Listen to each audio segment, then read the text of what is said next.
안녕하십니까. 매일 아침 조간신문의 주요 기사를 딱딱 풀어서 해석해드리는 조간 딱풀 5월 11일 화요일에 인사드립니다. 어제 문재인 대통령이 취임 4주년 기자회견을 열었죠. 어떻게 보셨습니까? 저는 제가 청와대도 오래 출입을 하고 했지만 제가 본 대통령의 기자회견 중에서 최악이었다. 그렇게 저는 평가를 합니다. 일단은 현실 인식이 제대로 되지 않았다. 일부러 그렇게 하는지 모르겠지만은 전혀 현실과 동떨어진 발언들을 쏟아냈죠. 그리고 남 탓을 하고 동문서답을 하고 또 시치미를 떼고 대통령이 어제 그런 모습을 전 국민들이 지켜보는 가운데 그런 모습을 보였습니다. 그렇기 때문에 앞으로 남은 임기 1년도 암울하다 그런 생각을 지울 수가 없었는데, 자, 오늘 조간신문들이 전부 다 거의 다 이것을 일면 톱으로 다뤘죠. 일면 톱 제목도 다양했는데 그 중에서 눈에 띄는 것은 중앙일보, 그리고 같은 제목을 단 세계일보, 그리고 조선일보, 이 언론의 제목이 눈에 띄었습니다. 중앙일보와 세계일보의 제목은 마이웨이입니다. 마이웨이. 1년 남은 문 대통령 마이웨이. 국정기조 마이웨이.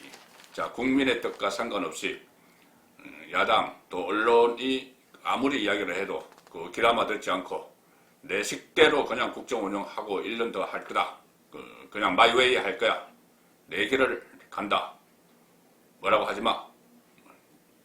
자, 이런 뉘앙스로 어제 문재인 대통령의 기자회견을 해석을 하고 있습니다. 취임 4주년 연설 회견에서 성과를 쭉 강조를 했다. 그리고 인사검증 실패 아니다. 그리고 또 경제가 회복되고 있다. 다만 부동산만 죽비를 맞고 정신이 번쩍 들었다. 이렇게 자성을 했지만 그렇다고 기조를 변화시키지는 않겠다는 말까지 또 했죠. 전문가들은 국정기조에 변화가 없다는 뜻이다. 어제 그 회견 내용은. 어제 또 임기 마칠 때까지 앞만 보고 가겠다. 이렇게 이야기했습니다. 장관 후보 관련해서 검증 실패 아니야. 인사청문회가 잘못됐어. 국회가 잘못한 거야. 이렇게 이야기를 했습니다. 자, 그래서 야당과 전문가는 민심과 괴리가 있다. 이렇게 좀 비판을 하고 있고요. 조선일보는 일면 사이드에서 이 기사를 다뤘는데 제목은 이겁니다. 자, 조선일보 보시면은 매우 이례적입니다. 대통령을 비꼬는 문장을 선택을 했습니다. 비꼬죠. 이 대통령이 국민을 상대로 해서 일종의 허세를 내뿜었다. 허세를 뿜었다. 이런 뉘앙스를 담고 있습니다. 경제도, 백신도, 인사도 잘 되고 있다고 합니다. 자, 신문 제목으로 상당히 이례적이죠. 그리고 또 특히 일면 사이드톱 제목으로 이런 제목을 다는 것은 저도 거의 보지 못한 그런 형식입니다. 경제도, 백신도, 인사도 잘 되고 있다고 합니다. 자, 부동산 문제로 보궐선거에서 심판을 받았다 이렇게 이야기하면서도 정책 기조는 바꾸지 않겠다 이렇게 이야기했고, 그리고 코로나 백신 수급, 접종 이 지연 문제가 지금 현안이 되어 있죠. 거의 중단되다시피 했는데 백신 1차 접종이 거기에 대해서도 차질 없이 진행되고 있다 이렇게 이야기합니다. 그리고 K방역, 그리고 일부 부분적으로 회복세를 보인 경제 지표 이것도 막 자랑을 했다. 30명 가까운 장관을 야당 동의 없이 임명해 놓고 이 역시도 청와대의 검증 실패가 아니고 무한주기식 청문회 때문이다. 이렇게 야당과 청문회를 문제를 삼았습니다. 북한에 대해서도 북한의 김여정이 그렇게 막말을 해도 단 한마디도 비판을 하지 않고 넘어갔습니다. 자, 조선 일면톡 3면의 해설기사는 울산 선거농단 그 사건의 재판이 시작됐다는 기사인데 이것을 아주 중요하게 보도를 하고 있습니다. 보통 일면에서 일면톡으로 쓰고 이 3면으로 옮겨가는 기사는 그 3면에서 해설을 쓰는 것이죠. 상당히 중요한 기사를 쓸 때 그런 형식을 취하는데 오늘 조선일보 일면톱은 문재인 기자회견은 사이드톱이었고 일면톱은 울산 선거 개입 부정선거 종합판이다. 그래서 그 재판이 시작됐다. 그 기사를 일면톱으로 쓰렸습니다. 자, 울산시장 선거 송초로 사진이 있죠. 울산시장을 당선시키기 위해서 그때 당시 한병도 청와대 정무수석이었죠. 청와대 정무수석 중간 사진입니다. 그리고 이 정무수석이 지휘를 했고, 그리고 황운하 당시 울산경찰서장 이 끝에 있는 사진, 후보에게 하명 수사를 해서 지금 김기현 원내대표, 국민의힘 원내대표인데 그때 울산시장이었죠. 울산시장에 대해서 하명 수사를 하고 그래서 청와대 8개 부서가 개입이 돼서 송철호를 울산시장으로 만든 사건.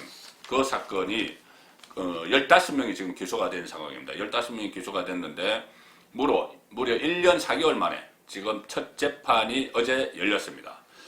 기소 1년 4개월 만에 첫 재판이 열렸고 검찰은 청와대, 경찰이 당선을 지원을 했다 이렇게 이야기를 합니다. 이날 첫 재판은 검찰이 작년 1월에 이 사건을 법원에 넘긴 지 무려 1년 4개월 만에 열렸습니다. 이 사건을 맡았던 그 김미리 부장판사, 진보 좌파 성향 판사 모임 우리법 연구회 소속이죠.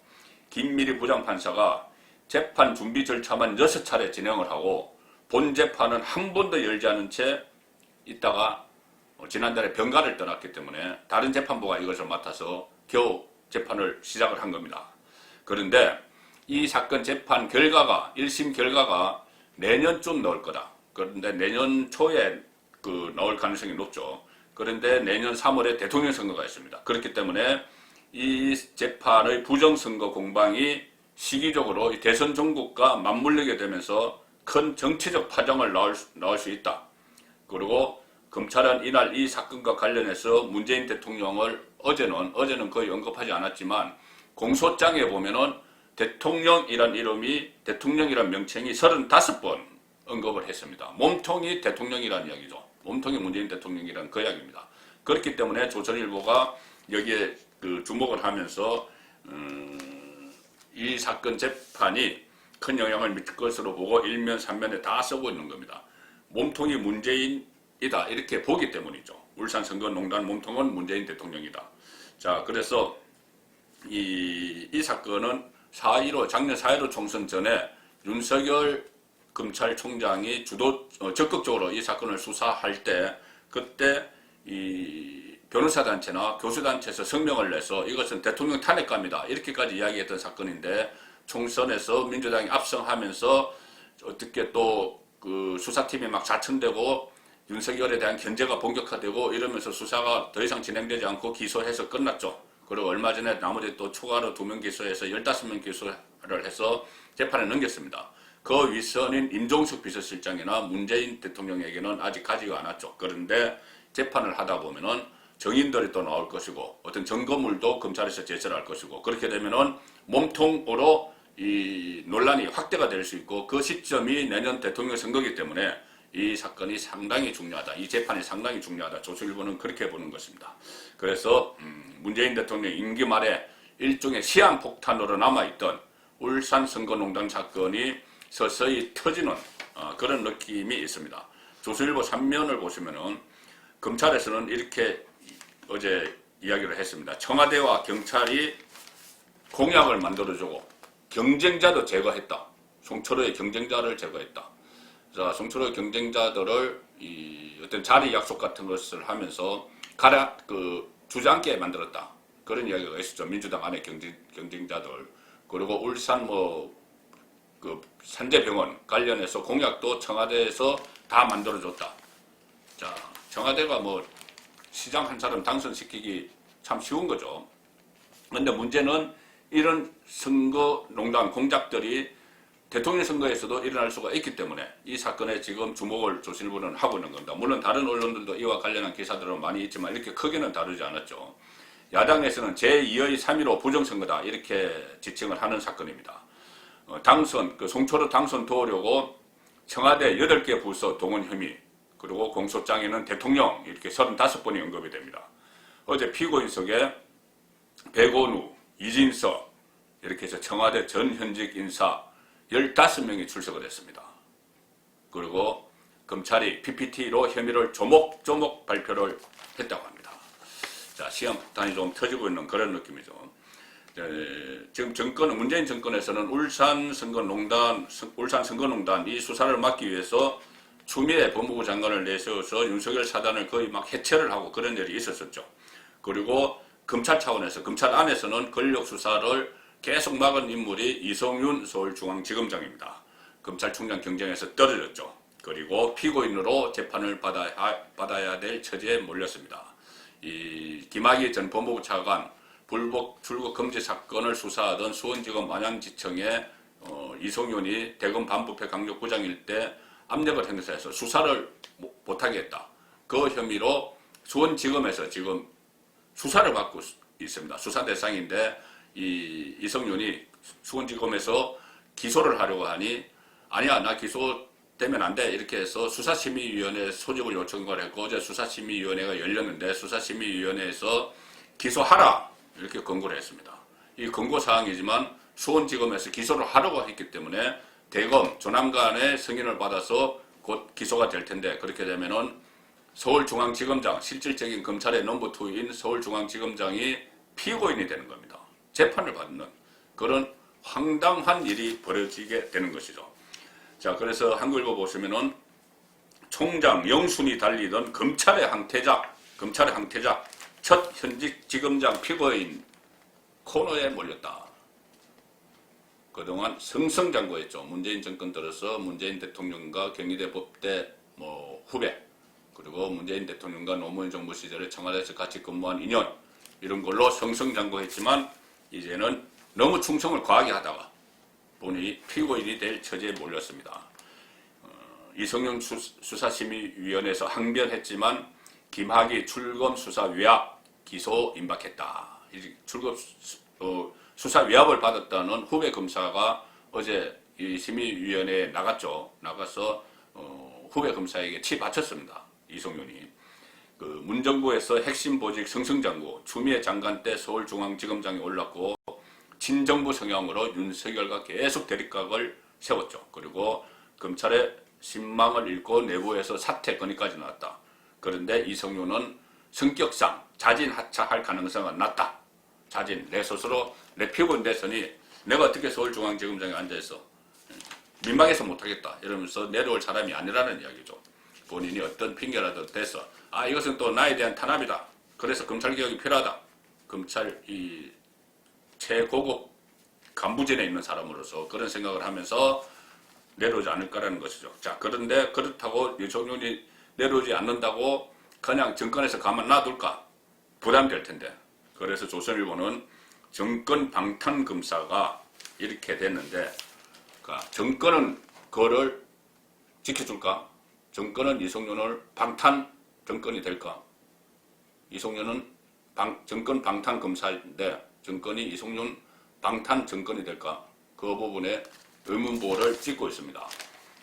여당의 이 불리한 사건들 문객이 앞장서 왔죠. 그래서 검찰 내부에서는 이성윤의 리더십은 이미 상실됐다. 그리고 만약에 유임시키거나 이 대검 차장으로 승진시킬 때는 정권의 부메랑이 될 것이다. 정권 입장에서는 더 이상 보호할 가치도 없는 것이죠. 이렇게 되면은. 그래서 이성윤이 정권에 충성하다가 토사구팽될 수 있는 상황에 처했다. 이렇게 한 검찰 간부가 이야기를 했습니다. 자, 그래서 결국은 이성윤은 그동안 검찰도 못 믿겠다 이렇게 이야기하면서 검찰을 본인이 문 닫고 있는 검찰을 못 믿겠다고 하면서 공수처로 나를 넘겨달라 그렇게 했죠. 그래서 실제로 공수처에서 김진욱 공수처장이 이 본인의 간용차를 보내서 모셔와서 항제 면담을 했다. 이것이 또 논란이 된 적이 있었는데 그 바람에 공수처의 위상도 형편없이 초라해졌습니다.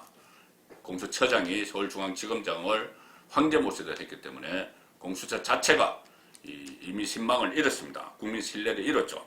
이 공수처는 이 문재인 정권이 출범하면서 노무현 정권 때부터 추진해왔죠. 국정과제 1호 이렇게 해서 막 밀어붙여서 국회에서 패스트트랙에 태워서 폭력 사태까지 일어나면서 법안을 만들었죠. 그리고 찬란하게 이렇게 출범을 했는데 기세등등하게 출범을 했는데 지금은 거의 태산명동 서일필 거의 용두삼이 이런 꼴이 됐습니다. 그 전에는 지금 1호 수사 대상이 누구냐, 공수처 1호 수사 대상이 누구냐, 이것도 막 화제였죠. 윤석열이 될 것이라는 이야기도 있었고, 김학의 그 불법 출국 금지를 시킨 검사들이 될 거라는 이야기도 있었고, 이렇게 여러 가지가 있었지만은 결국 검찰 큰 물고기 검찰은 건들지도 못하고 이 겨우 상대적으로 피라미만 건드려서 1호 수사 대상으로 삼았습니다. 조희연 서울 교육감입니다. 뭐 조희연이 그 피람이라는 것이 아니고 그 사건 자체가 지금 다른 윤석열이나 이런 뭐 검찰 조직을 건드는 이것보다는 왜 그러냐면은 이 공수처는 수사권과 기소권이 있는데 기소권은 제한되어 있습니다. 검사와 판사 그리고 경무관급 이상 경찰 여기만 기소를 할 수가 있습니다. 그러니 조희연은 수사를 해도 결국은 기소는 검찰로 넘겨져야 되는 자 그런 상황에서 조희연을 1호로 꼽았습니다. 한겨레 신문이 보도한 겁니다. 공수처 1호 사건은 김학의 출검 아닌 조희연의 특채 의혹이다. 조희연이 정교조 출신 5명을 특채를 한 그것이 감사원에서 발각이 됐죠. 그래서 그것이 감사원에서 수사 의뢰를 했는데 경찰에 수사 의뢰를 하니 공수처로 이첩이 된 겁니다. 공수처 요청으로 이첩이 된 거죠. 자, 그래서 공수처가 결국 1호 사건으로 판검사가 아닌 판사 검사도 아닌 대상을 겨눴다. 검찰이 무서워서 감히 칼도 들여대지 못했다는 이야기도 있습니다. 자, 그래서 일단 이 공수처가 아주 기세등등하게 출범했지만 지금은 거의 뭐 존재감이 미약해지는 위상이 쪼그라든 그런 상황이 돼버렸습니다. 이 상황은 어떻게 보면은 문재인 정권 입장에서는 바라던 바인지도 모르죠. 어쨌든 권력 수사는 무조건 가져갈 수가 있으니까 고위공직자 비리 수사는 가져갈 수가 있으니까는 그 가져가서 뭉개고 수사 안 하고 뭐 그렇게 되면 뭐 문재인 정권 입장에서는 땡큐죠. 자, 오늘 조간에서는 모처럼 야당 관련 보도도 많이 나왔습니다. 지금 국민의힘에서는 두 가지 현안이 부상이 되어 있죠. 하나는 전당대회 앞두고 다음 달 초 전당대회 앞두고 당권 경쟁에 불이 붙었고 또 하나는 또 차기 대권 주자로 꼽히는 홍준표 의원의 복당 문제 그리고 특히 이 대구 그 주호영 전 원내대표도 어제 출마 선언을 했는데 당대표 출마 선언을 했는데 이 주호영, 홍준표 이 두 사람이 지금 논쟁의 그 중심에 서고 있습니다. 이 두 사람은 공교롭게도 대구 수성갑과 수성을의 국회의원입니다. 이 두 사람이 논쟁의 중심에 서면서 재보궐선거 4.7 재보궐선거 이후에 국민의힘 안에서 불거지고 있는 이른바 영남 배제론이 다시 제기가 되고 있습니다. 홍준표 복당 문제가 거론되고 홍준표가 대권 행보에 시동을 걸면서 또 주호영이 당권 행보에 본격적으로 나서면서 다시 영남 배제론이 회자가 되고 있습니다. 자, 홍준표 복당 놓고 내분으로 표현을 합니다. 중앙일보. 거꾸로 가는 국민의힘. 자, 초선 의원들 중심으로 뭐 반발을 하고 있다고 합니다. 자, 주호영은 찬성하는데 그 중진들은 주로 찬성하는데 초선 의원들이 반발하는데 그 앞장선 사람이 김종인을 만나서 한 수 배우겠다 찾아가서 김종인이 세게 붙어라 그러니 홍준표를 연일 공격을 하고 있죠. 당권 주자들과 세게 붙어라 이 이야기였던 것 같은데 물론 홍준표와 김종인도 상당히 악연이 있습니다. 그래서인지 김웅이 김종인을 엄청나게 공격을 합니다. 초선이 당 중진 대통령 선거까지 나왔던 중진을 아주 원색적으로 공격을 합니다. 홍준표는 과거에 김종인이 동아은행 뇌물 사건으로 구속됐을 당시에 본인이 검사로서 홍준표 검사가 김종인에게 자백을 받아낸 장본인이다 그런 이야기를 해서 김종인의 자존심에 엄청나게 긁혔겠죠. 그 이후에 아주 두 사람이 앙숙으로 지내고 있습니다. 자, 그래서 이렇게 보면 결국 계속 이 영남에 대해서 영남 배제론 이런 것이 나오고 어느 신문은 주호영의 최대 약점은 영남 출신이라는 점이다. 이렇게까지 또 보도를 했는데 자, 글쎄요. 지금 영남의 위상, 그 국민의힘 안에서 영남의 위상을 한번 보면 이렇습니다. 일단 당원이라고 그러면 일반 당원이 있고 일반 당원은 뭐 한 300만 당원 이렇게까지 이야기하죠. 근데 또 책임 당원이 있습니다. 책임 당원은 매달 당비를 꼬박꼬박 내는 당원들이죠. 그 당원이 한 28만 명 됩니다. 국민의힘에서 28만 명, 전국적으로 28만 명인데 대구 경북 지역에 30%가 몰려 있고 부산, 울산, 경남에 20%가 몰려 있습니다. 그러니 영남이 전체의 50%를 차지하죠. 책임 당원의 당비를 내는 그리고 투표권을 갖는 50%를 차지하는데 자, 서울에 한 30% 있고 또 경기도에도 있는데 서울 경기도의 그 당원들 책임 당원들 중에서도 상당수가 그러니까 출신 고향은 영남입니다.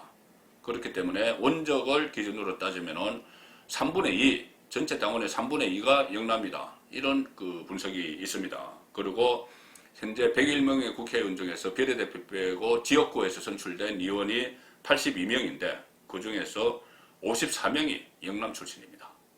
이 상황에서 물론 영남에 갇히면 안 되겠죠. 영남에서 섬처럼 국민의힘이 있으면 절대 안 됩니다. 이 서진에서 호남 쪽도 나가야 되고 그 북진에서 뭐 수도권이 가장 중요하죠. 최대 승부처죠. 그리고 충청권, 강원, 뭐 제주 다 이렇게 뻗어나가야 되지만은 그것은 당연한 이야기입니다. 당연한 이야기인데 이 영남에 갇히면 안 되지만은 그렇다고 인위적으로 당의 기반을 완전히 부정을 해버리면은 국민의힘이라는 보수 정통 야당이라는 그 뿌리가 흔들려 버리죠. 자, 그렇기 때문에 영남 배제로는 함부로 이야기할 것이 아닙니다. 김웅을 비롯해서 초선 의원들을 부추기는 사람이 뭐 영남 배제론까지 포함해서 이 당을 흔드는 인물이 김종인 비대위원장이죠. 자, 김종인 전 비대위원장인데 계속 윤석열을 본인이 확보를 해서 상황 역할을 꿈꿔왔는데 한 달 반 동안 계속 러브콜을 보냈죠. 윤석열에게. 그런데 응답이 없고 그 전에 뭐 사전 마크 조율해서 만나기로 했다가 윤석열이 마지막에 털었다 이런 보도도 나오고 이런 상황이 되니 아마 이제 포기하는 것 같습니다. 김종인이 윤석열을 포기하는 것 같습니다.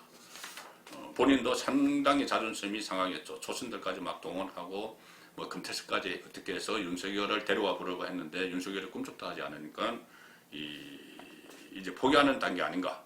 자, 오늘 어제 그 이한동 전 국무총리 빈소를 찾아갔습니다. 거기서 기자들과 김종인이 만났는데 이렇게 얘기했다고 합니다. 뉴시스 인터넷판입니다. 김종인, 윤석열 얘기 이제 나에게 묻지 마라. 윤석열 얘기 나에게 묻지 마라. 이제 관심 안 갖는다. 그전에는 만나자고 하면 만나겠다. 그리고 댐데미를 쑥 보고 대통령 감이라고 하면은 내가 도와주겠다. 도와달라고 하면 도와주겠다. 자, 이렇게까지 이야기했는데 뭐 별의 순간 뭐 계속 이야기했죠. 이제는 달라졌습니다. 그 사람에 대한 이야기, 그 사람 이렇게 표현합니다. 더 이상 내게 묻지 마라. 내가 뭐 그 사람 이야기나 경과를 기다리는 것도 아니다. 내가 러브콜 보내놓고 연락 기다리는 거 아니다. 뭐 그렇게 이야기를 합니다. 그리고 아무런 목적 의식도 없는 사람, 윤석열이 아무런 목적 의식도 없는 사람인데 무조건 내가 먼저 무슨 관심을 갖거나 그러지는 않을 것이다. 아무런 목적 의식도 없는 사람인데 무조건 내가 무슨 관심을 갖거나 그러지는 않을 것이다.